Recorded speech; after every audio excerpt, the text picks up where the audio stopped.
আজকে তোমাদেরকে এমন একটা মাছ দেখাবো, আমি 100% শিওর যে তোমরা আগে কেউ কোনোদিনও দেখোনি। তো মাছটা দেখতে হলে ভিডিওটা শেষ পর্যন্ত দেখো। তো হ্যালো এভরিওয়ান, গুড মর্নিং।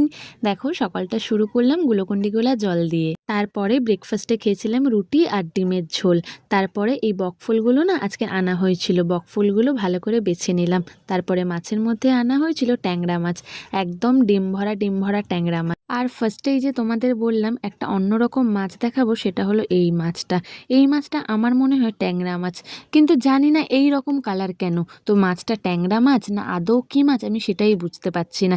একটা নতুন ধরনের মাছ, আমার দেখে মনেতে খুব কিউরিসিটি হলো, তার জন্য এরকম ভিডিও করে রাখলাম। আর ছিল চিংড়ি মাছ। তো আজকে রান্না করেছিলাম বকফুল দিয়ে বড়া করেছিলাম, আর একটু লাউ চিংড়ি করেছিলাম। একদম কচি লাউ ছিল, তার জন্য না ছালটা ছাড়াইনি। আর ট্যাংরা মাছগুলো দিয়ে সরু সরু আলু কেটে ঝাল করেছিলাম। তারপরে অনেক দিন ধরেই ভাবছিলাম না ভান্ডার কিনবো, তো ফাইনালি আজকের কেনা হলো। দুখানা কিনেছি, ছোটটা আমার জন্য আর বড়টা মায়ের জন্য। তো আমি আমার ভান্ডার কিনে একখানা পয়সাও ফেলে দিয়েছি। তো যাই হোক, তারপরে বিকালে একটু কাজ ছিল, তার জন্য বেরিয়েছিলাম। এই কদিন যে কি একটা হচ্ছে, বিকাল হলেই ঝড় বৃষ্টি, একদম সেই কালবৈশাখীর মতো। তো যাই হোক, কাজ সেরে ফিরেছি। ফেরার সময় একটু মোমো এনেছিলাম। তো বাড়িতে এসে মোমো খেতে খেতেই শুরু বৃষ্টি, বলতে আর একটু লেট হলেই পুরো বৃষ্টিতে ভিজে ভিজে বাড়ি আসতে হতো।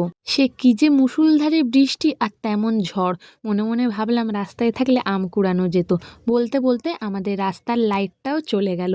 এই বর্ষায় ঠান্ডা ঠান্ডা ওয়েদারে একটু মাংস না হলে চলে বলো?